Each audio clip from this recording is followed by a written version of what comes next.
Estamos aqui mais uma vez para dar continuidade à série A Bíblia de A a Z, em que, como muitos já sabem, nós abordamos os livros da Bíblia, um a um, não apenas demonstrando como eles se conectam entre si, mas principalmente como cada um deles pode ser entendido por meio de uma chave interpretativa, que curiosamente não é um conceito, mas sim é uma pessoa, Jesus de Nazaré.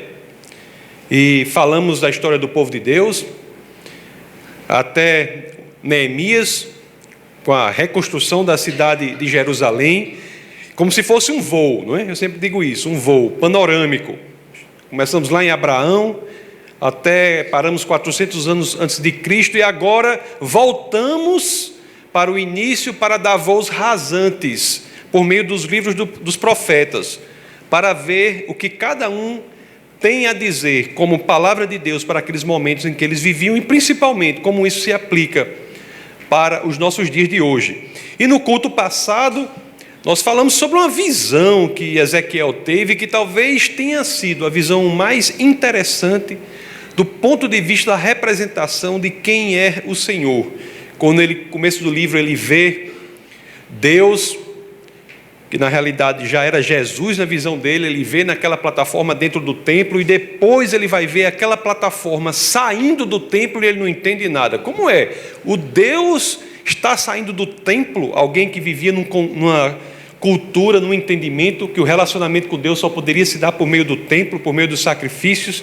Ele tem aquela visão de Deus saindo do templo e indo até um lugar afastado, que era exatamente o exílio na Babilônia. Nós sabemos que o maior rei que a Babilônia já teve, o rei mais poderoso que a Babilônia já teve, Nabucodonosor, invadiu Jerusalém a primeira vez, levou algumas pessoas, entre as quais estava o profeta Daniel, mas depois volta, invade a cidade de Jerusalém novamente, e quando sai com 10 mil homens nobres, importantes de Jerusalém. Muitos deles foram feitos prisioneiros, outros escravos e outros tantos colocados em algumas colônias. Entre esses estava Ezequiel, que tem a sua juventude e a sua fase adulta ali, e inicia o seu ministério profético ali, num lugarzinho que em português chama Rio de Quebar, mas em algumas línguas do mundo fala Canal de Quebar, que é perto da Babilônia. E o que eu quero falar hoje aqui é francamente sobre o que é a igreja, o que é o pastoreio, o que é liderança cristã. O que cada um aqui que se envolve no trabalho do Senhor é um líder cristão. Então nós vamos ver aqui o que Deus tem a dizer por meio do livro de Ezequiel aos líderes cristãos, aos pastores e todos aqueles que vão exercer na igreja liderança cristã. E o meu entendimento é de que todos na igreja são líderes, têm esferas de influência, seja no seu trabalho, na sua família ou no ministério específico que exerce dentro da igreja. E há um padrão para isso ser exercido, não é de qualquer forma, existe um padrão específico que é dado por Deus. Você imagina assim, se você fosse fazer uma prova num concurso e você já tivesse acesso prévio ao gabarito. Era bom, não é? Isso mesmo, quem vai exercer a função de ser filho de Deus, trabalhar para o reino de Deus, basta ver o gabarito.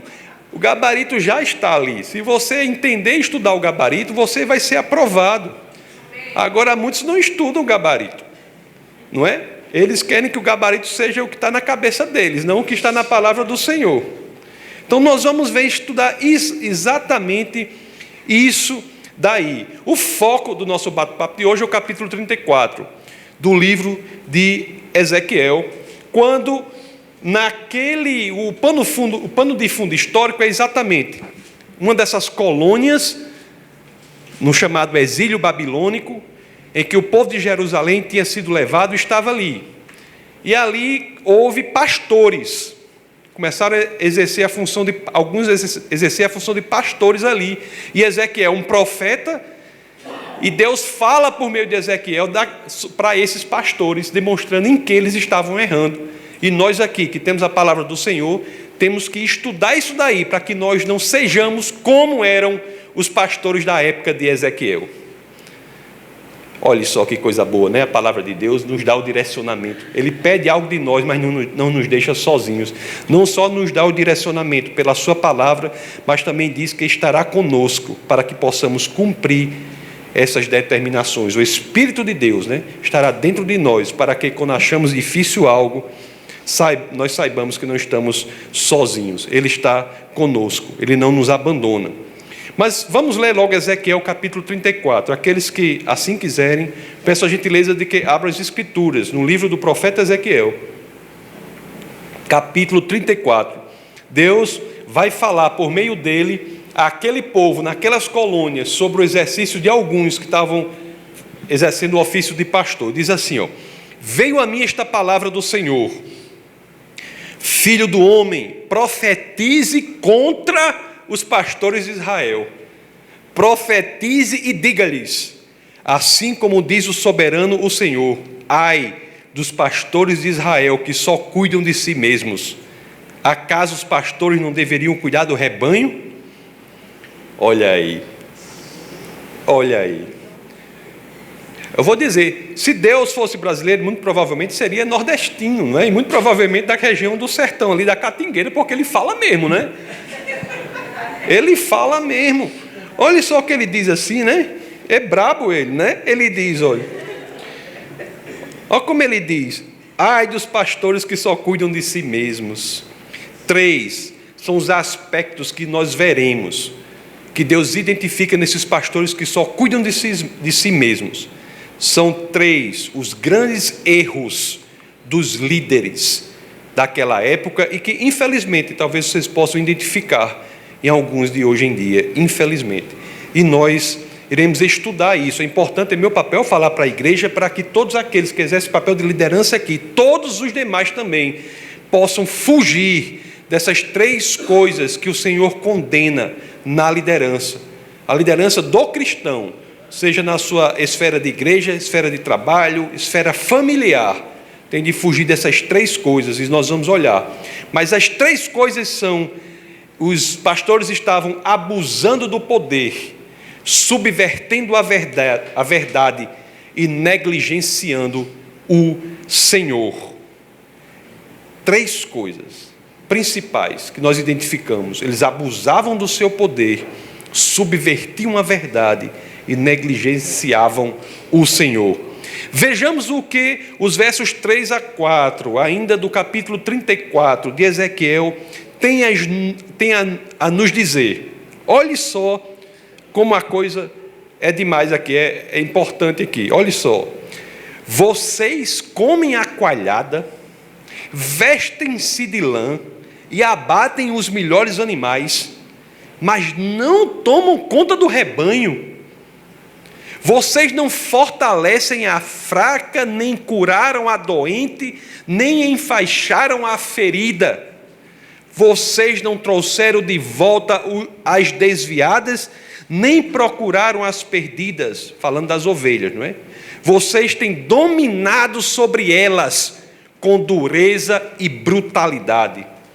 Meu Deus, aqueles pastores da época de Ezequiel eram pastores da autopromoção, pregadores que não cuidam dos outros, pessoas que vêm e falam muito de si, enaltecem-se a si mesmos, e pouco se vê ali a palavra do Senhor.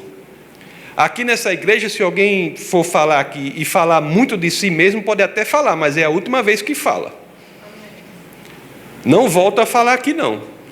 Eu fiz isso, eu preguei, não sei quantos se converteram, eu fui, não sei o que, aconteceu isso. Eu sempre digo, nós devemos andar com 2 versos, cada um em um bolso, não é? O primeiro é que saibamos que não somos pouca coisa, somos feitos à imagem e semelhança de Deus, mas do outro bolso nós devíamos andar com o verso que diz que somos feitos do pó. Abuso de poder é um dos problemas. O outro, subversão da verdade. Subversão da verdade. Assim, muitos hoje em dia se dizem profetas. Mas eu vejo poucos profetas que, em vez de dizer a verdade, dizem o que a audiência quer ouvir. Vejo muitos pastores em cultos coletivos convidando profetas, e no meio do culto o profeta se levanta e começa a dizer coisas maravilhosas para o pastor na frente de todo mundo, e essa prática se repete o tempo todo, quase que num acordo de enaltecimento do pastor diante da congregação, quando na realidade aquele que deve ser enaltecido é o único que não tem defeito, o nosso Senhor e Salvador Jesus Cristo. Ezequiel capítulo 13.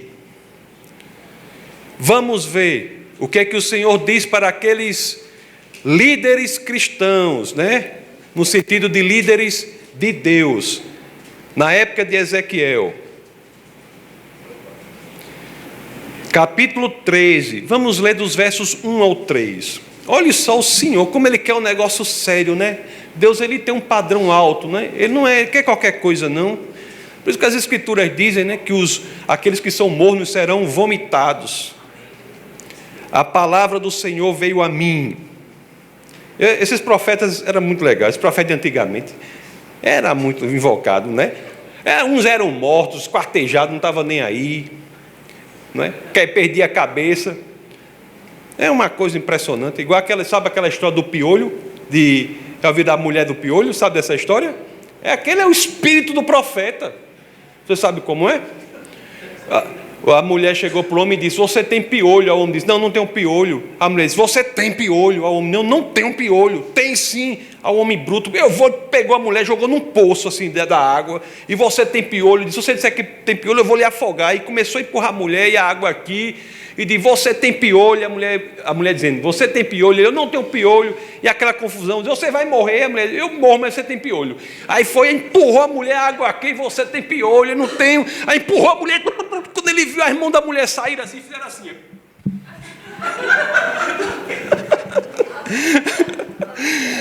Morre, mas diz a verdade. Morre, mas diz a verdade. E o caba tinha piolho. E ela disse que tinha piolho. Morreu, mas o caba tinha piolho. O profeta de antigamente era assim. Olha o que diz aqui Ezequiel capítulo 13. A gente precisa, né? Ezequiel capítulo 13, verso 1 ao 3.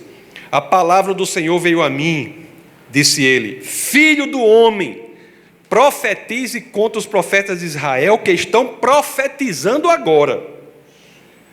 Profetize contra o profeta, o falso profeta. Diga àqueles que estão profetizando pela sua própria imaginação: ouçam a palavra do Senhor. Assim diz o soberano Senhor: ai dos profetas tolos que seguem o seu próprio espírito e não viram nada. Meus amados, eu não posso dizer a preocupação que eu tenho com pessoas que são levadas à destruição na vida por falsos profetas. Tem cristãos que levam a vida regidos por profetas da família. Fulano é o profeta da minha família. Fulano é o profeta da minha família. Vai comprar uma casa, vai falar com o profeta da família. O profeta, coitado, fica numa situação de ter de profetizar. Se Deus não quiser falar, ele fala, Deus tem que falar. Aí o que é que ocorre isso aí? O que é que normalmente ocorre nisso daí? Nós temos profetas que falam da sua própria imaginação e muitas vezes falando o que aquela pessoa quer ouvir.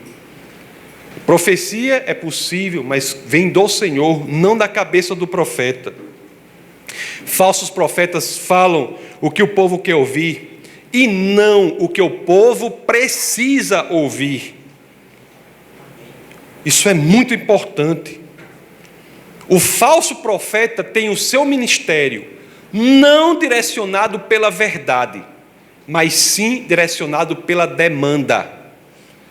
O que é que a audiência quer? O que é que ela está querendo ouvir? É exatamente o que molda as palavras do falso profeta. Então nós temos aqui dois erros que ele identifica, não é? Dois erros claros. O abuso do poder, a subversão da verdade no exercício da falsa profecia. E por fim, identificamos um aqui, que é negligenciar o Senhor. Ezequiel capítulo 22, verso 26. Assim dizem as Escrituras: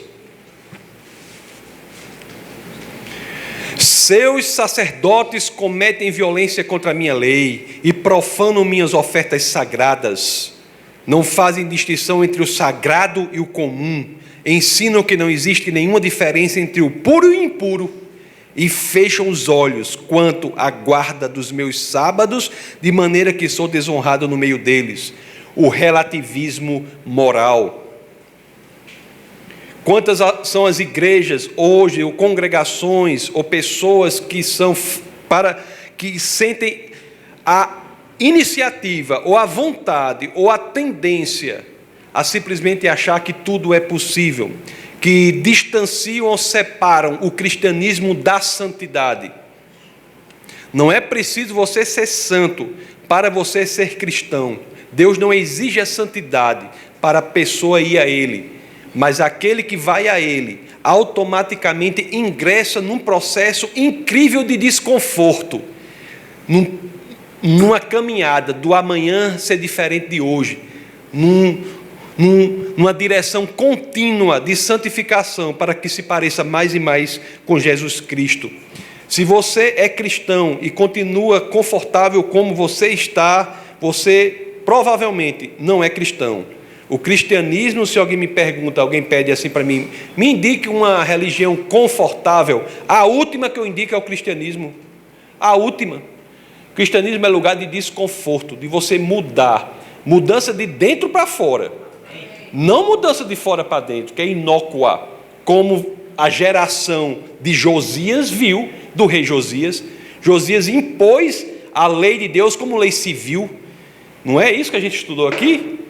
Josias impôs a lei de Deus, o rei Josias, como a lei civil, e o povo, depois da morte de Josias, com Jeoaquim, o seu filho, assumiu o trono, tudo voltou à esculhambação. Não há mudança de fora para dentro, padrões desarrazoados, não justificados, que exijam, que se confundam com santidade. Você tem que usar o cabelo assim, você tem que usar a roupa assim, você tem que fazer não sei o quê. Isso é tudo doidice. A verdadeira mudança é de dentro para fora. Essa é genuína, essa transforma o coração e automaticamente nós nos encontramos cada vez mais diferentes, cada vez mais parecidos com Cristo. É como a gravidez. O Espírito de Deus está dentro da gente, a gravidez. A mulher está grávida, não sabe que está grávida logo depois. Aí começa, no momento ela para assim e diz assim, vixe, eu estou diferente. Nem notou, eu estou diferente, daqui a pouco eu estou diferente. O cristão é a mesma coisa, o genuíno, ele começa a notar-se diferente, vê que está diferente naturalmente. Relativismo moral, um dos grandes males da igreja, sem falar na ilegalidade do trato com o dinheiro da igreja. O Senhor é o foco, meus queridos, nós não somos o foco. O Senhor é o foco. O culto não é para você. O culto é para Deus. O melhor para que cada um de nós façamos é nos reconciliar com Deus. Em outras palavras, o que eu quero dizer para vocês aqui, nesse problema de relativismo, nós vemos que as igrejas passam a exercer ou criar alguns grupos cristãos, passam a criar a ideia de que tem que criar meios da pessoa encontrar a paz consigo mesma. Um discurso bonito. Encontre a paz com você mesma. O que o cristianismo diz é que você não tem como fazer isso, a não ser que antes você encontre a paz com Deus. O cristianismo é uma lógica vertical, anterior à lógica horizontal. Não é um sistema de autoajuda, é um sistema de realidade, em que você faz a paz com o Senhor, e graças a isso, você terá a paz na sua vida. A paz que excede todo o entendimento, não é qualquer paz. Ezequiel, diante daquilo, um profeta, um homem de Deus, viu coisas maravilhosas, né? Como a plataforma saindo ali e indo em direção ao exílio da Babilônia, ao lado do canal de Quebar, e ele disse, Deus vem para ele e diz, esses pastores aqui estão tudo errado. E Ezequiel disse, e agora? Meu Deus, e agora como é que vai ser? E aí como é que eu faço? aí Deus fala uma coisa para ele, porque Deus é interessante. Isso é uma coisa importante da coisa do Senhor. Ele demonstra o problema, mas Ele está apto a solucioná-lo, se assim nós quisermos. Isso é que é interessante, é que eu sempre digo, o Evangelho é como um prumo que ele bota na parede, o prumo é reto, ele denuncia o defeito da parede, não denuncia, é aquela linha com uma chumbada assim, um chumbo no chão, denuncia o defeito da parede, o prumo em si não conserta a parede, mas no momento que você quer que conserte, Deus vem morar em você e você passa automaticamente até a parede, como o prumo demonstra, como o Evangelho diz.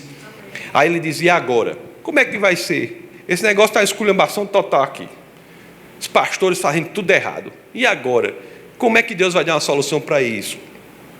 Aí nós temos uma passagem aqui que talvez seja uma das mais impressionantes do livro de Ezequiel.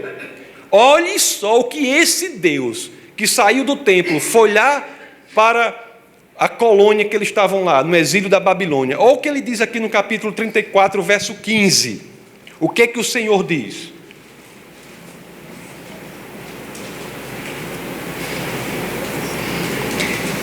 Eu mesmo tomarei conta das minhas ovelhas e as farei deitar-se e repousar. Palavra do soberano, o Senhor. Meu Deus, que Deus, Deus criador dos céus e da terra, né? O Deus que criou tudo o que existe, o tempo, o espaço, a matéria, as próprias leis da natureza, as pessoas, o propósito para a vida de cada um. Esse mesmo Deus que vem à terra como homem, mas também vem e cuida de cada um que queira. Deus está dizendo assim, em outras palavras: está tudo errado, mas eu serei o seu rei, o seu sacerdote e o seu profeta. Aí Ezequiel deve ter pensado: mas como? A concepção de Deus para o judeu é um negócio diferente, viu? O Deus para o judeu é algo praticamente inatingível. Só em Deuteronômio há 613 mandamentos que ele teria de cumprir para ter acesso a Deus, né? Muitos dos quais hoje, 2/3 dos quais hoje não podem nem ser cumpridos, porque são relacionados ao templo de Salomão, que foi destruído no ano 70 depois de Cristo. Aí ele estava pensando aqui: mas como? Esse Deus vai ser o meu sacerdote, o meu rei, o meu profeta? Como? Todos nós sabemos como, né? O próprio Deus veio à terra, ou viria à terra, na perspectiva de Ezequiel, na forma de homem. Meu Deus, quando lemos o comentário que o próprio Deus faz na figura de Jesus de Nazaré, quando vamos ler uma das biografias dele, são quantas as biografias de Jesus? 4, Mateus, Marcos, Lucas e João, os evangelhos. Quando lemos uma das suas biografias no livro de São Mateus, capítulo 9, olhe só o que é que esse Deus que esteve lá em Ezequiel falou para o profeta, para o seu povo, fala agora, já encarnado como pessoa. Mateus 9, 36, 38. Olha o que é que Deus diz aqui, já encarnado na pessoa de nosso Senhor e Salvador Jesus de Nazaré. Ao ver as multidões, teve compaixão delas. Por quê? Hein? Porque estavam aflitas e desamparadas como ovelhas sem pastor. Meu Deus, isso se perpetuou até ali. A multidão estava aflita, desamparada, como ovelhas sem pastor. Aí diz: então disse aos seus discípulos: a colheita é grande, mas os trabalhadores são poucos. Peçam, pois, ao Senhor da colheita que envie trabalhadores para a sua colheita. Nós somos aqui, inclusive eu, pastor dessa igreja, rebanhos do único e verdadeiro pastor, que é Jesus de Nazaré. Amém. Essa é a verdade. Vocês são, antes de tudo, ovelhas de Cristo. Eu não tenho nenhum poder sobre vocês, a não ser facilitar a palavra de Deus para cada um aqui. Jesus de Nazaré é o pastor de vocês, o verdadeiro pastor. O pastor que tem certas características, que não coloca em primeiro lugar os seus próprios interesses. A liderança desse verdadeiro pastor que todos devem tentar imitar, ele é o nosso foco, ele é o nosso objetivo. É uma liderança, acima de tudo, sacrificial, da mesma forma que deve ser de todo cristão. Que coisa impressionante! Esse pastor vai longe.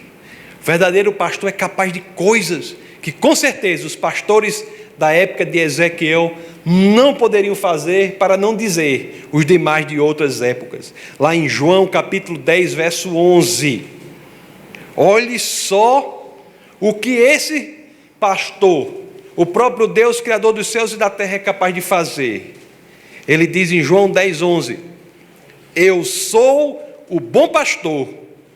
O bom pastor dá a sua vida pelas ovelhas. Não foi o que ele fez? Não foi o que ele fez? A liderança, meus queridos, cristã, de todos aqui que estão envolvidos na igreja, é uma liderança do tipo que serve. Amém. Se há uma pirâmide de liderança aqui, ela está invertida. Aquele que é mais é menos. Aquele que galga postos aqui no ministério é para servir mais. Amém. Mateus capítulo 20, dos versos 25 ao 28. Vamos aprender mais sobre esse tipo de liderança que está precisando no mundo de hoje. Amém. Jesus os chamou e disse, o próprio Jesus os chamou e disse: vocês sabem que os governantes das nações as dominam e as pessoas importantes exercem poder sobre elas? Não será assim entre vocês. Ao contrário, quem quiser tornar-se importante entre vocês deverá ser servo.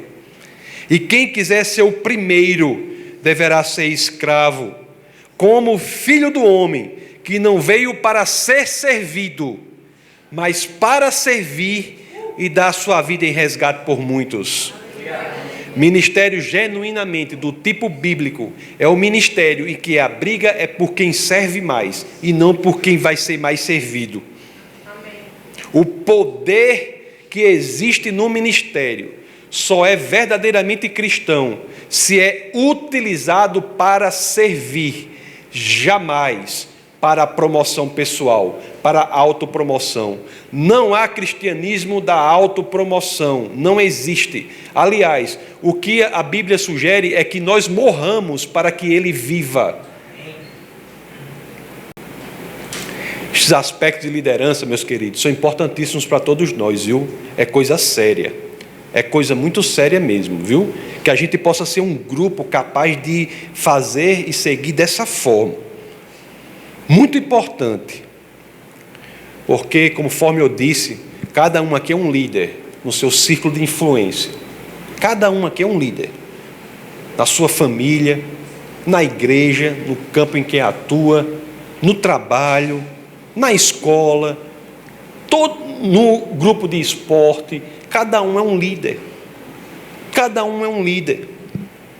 E você pode ter certeza, a forma como você vive,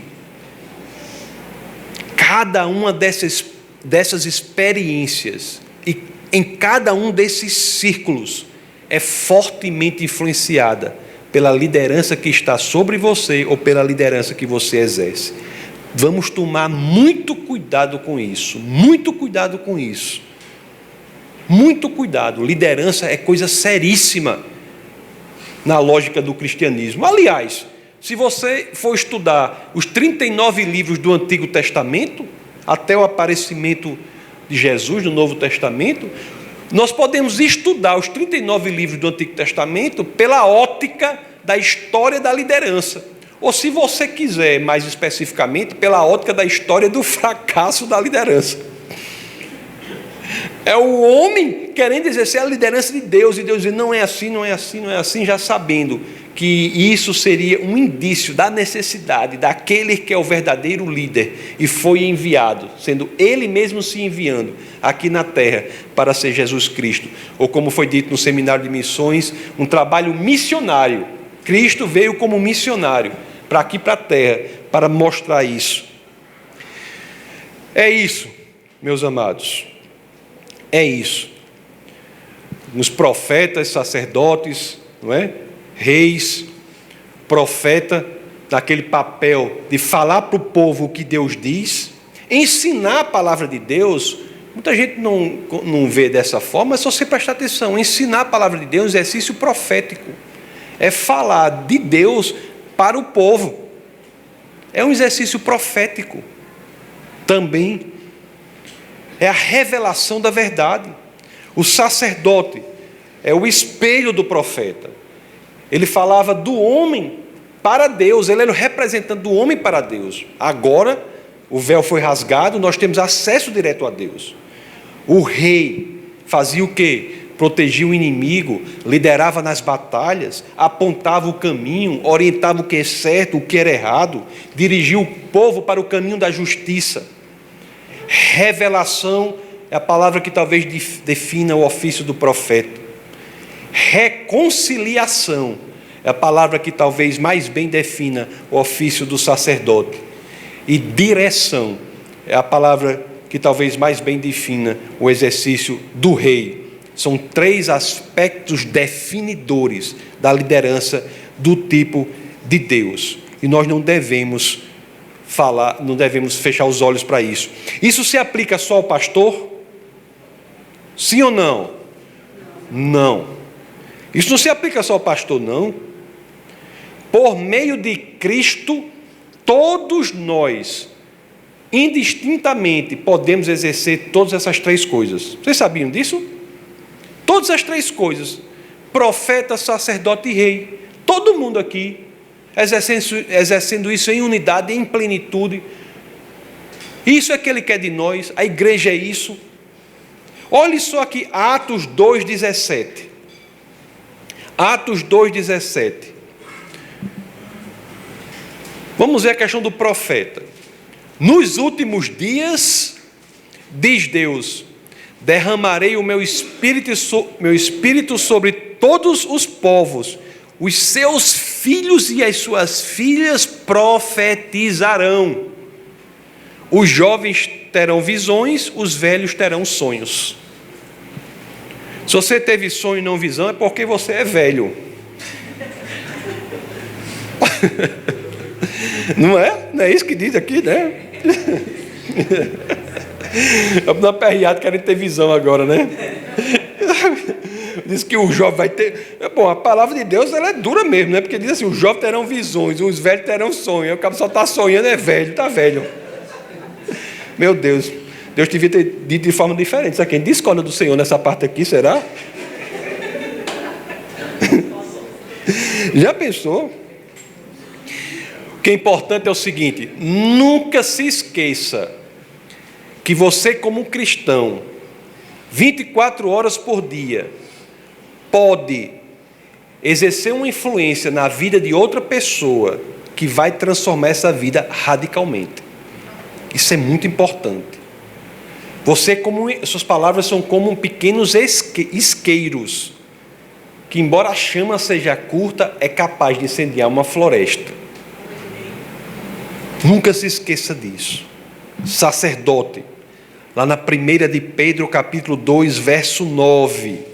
Primeira carta de Pedro, primeira epístola de São Pedro, capítulo 2, verso 9. As escrituras dizem assim: vocês, porém, são geração eleita, sacerdócio real, nação santa, povo exclusivo de Deus. Isso tudo para quê?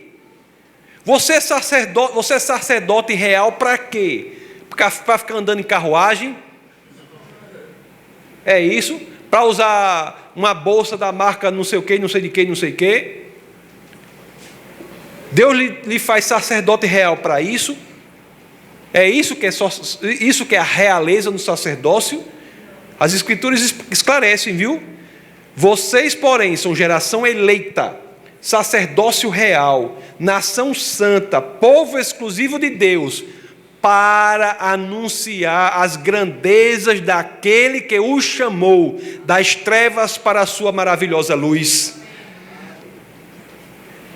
Devemos orar uns pelos outros, ministrar uns para os outros. Nós somos um corpo que suporta uns aos outros, dando apoio uns aos outros para que possamos fazer essa caminhada pessoal. O único sentido do cristão está aqui na terra, depois de ser salvo, qual é? Para que a gente está... Senhor, eu entrego meu coração para ti. Era para isso acontecer, você vai para o céu. Acabou. Para que continuar aqui? Por que nós não somos imediatamente transportados para o céu, para a presença ao lado da alegria e regozijos eternos que só existem ali, perfeitos? Por que não somos imediatamente transportados para lá? O arrebatamento não é individual e instantâneo no momento da salvação. Por quê? Porque Ele tem algo para fazermos aqui na terra, que é exatamente possibilitar isso para aqueles que ainda não conhecem verdadeiramente o nosso Senhor e Salvador Jesus Cristo. Efésios capítulo 2, verso 6. Reis, fala dos reis. Já vimos que somos sacerdotes, já vimos que somos profetas. Vamos falar dos reis. Efésios 2, 6. Deus nos ressuscitou com Cristo e com Ele nos fez assentar nos lugares celestiais em Cristo Jesus. Em Cristo nós podemos liderar batalhas. Batalha na sua vida, na vida de sua família. Mas se você está em Cristo, essa batalha tem uma característica diferente da batalha que é levada adiante sem Cristo. É que a batalha com Cristo, nós já sabemos que somos vitoriosos. Em Cristo, nós vencemos os inimigos, não por nós mesmos, em Cristo. Essa é a forma que São Paulo se refere ao cristão. Não é interessante? Ele está em Cristo, como aqueles salvos do dilúvio estavam na arca, em a arca. Aqueles que são salvos do julgamento final do Pai estão na arca, que é Cristo. Então é assim que Paulo diz, em Cristo, porque em Cristo nós já vencemos os inimigos. Em Cristo, se quisermos e fizermos por onde verdadeiramente inclinarmos o nosso coração, nós já podemos saber que venceremos o pecado, a morte, o inferno. Mas Deus conta conosco. Envolva-se, meu querido, envolva-se nesse projeto do reino de Deus. É tempo de fazer isso, urge que levemos adiante isso. O mundo precisa de nós. Envolva-se na igreja, com seus talentos, com seu tempo, com suas finanças. Olhe-se para si mesmo. Examine-se o tempo todo. Analise-se a si mesmo. Ninguém vai julgar você não, mas você julgue-se a si mesmo. Julgue-se. Você quer ser como os pastores da época de Ezequiel? Quer ser? A análise de Deus já está ali, né, no livro, né? Quer ser? Hein? Olhe, minha oração, sinceramente, todo dia oro isso. A função de pastor, em muitos sentidos, em alguns momentos, como de todos os homens de Deus, em alguns momentos, é uma figura que às vezes traz alguns desencorajamentos. É por isso que nós precisamos orar. Orar e para quê? Para que o Senhor possa colocar no coração de cada um um genuíno elemento, uma genuína vontade de caminhar a caminhada que devemos percorrer. Que nós sejamos motivados pelo ideal de integridade, que nós cresçamos em amor pela palavra de Deus e não em amor pelas nossas próprias palavras. Tem homens que amam-se a si mesmos, que criam uma estrutura ministerial de enaltecimento de si mesmo. Pastor, eu quero honra, compre um sapato para mim, compre não sei o quê. Todo mundo merece honra também, o pastor inclusive. Mas a pessoa que está ali, o mendigo, merece ser honrado também.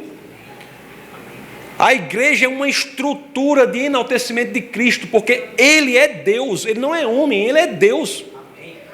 Vamos crescer em amor pela palavra do Senhor, que tenhamos sabedoria para fazer as escolhas certas, vamos deixar de meninice, superficialidades, perder o tempo. Minha oração sincera é que essa comunidade aqui, essa igreja, a Igreja de Defesa da Fé, não esteja nas minhas mãos, mas nas mãos de Deus. Essa é a minha oração. Que Deus, na figura de Cristo, é o cabeça da igreja. Que cada líder aqui, cada pessoa que se envolve com esse ministério, tenha dentro de si uma vontade. Sabe qual é a vontade que eu quero que todo mundo tenha aqui? A vontade de sofrer a avaliação que Deus fez dos pastores da época de Ezequiel, sabendo que vão ser aprovados. É isso que eu quero, que o Espírito de Deus, o único e verdadeiro Espírito vivo, sempre nos ajude, meus queridos, Ele é disposto a isso, a sermos aprovados no exame do Senhor, que sejamos aprovados da perspectiva de Deus e não da nossa própria perspectiva. Oremos. Essa foi uma produção do Ministério Internacional Defesa da Fé, um ministério comprometido em amar as pessoas, abraçar a verdade e glorificar a Deus. Para saber mais sobre o que fazemos, acesse defesadafé.org.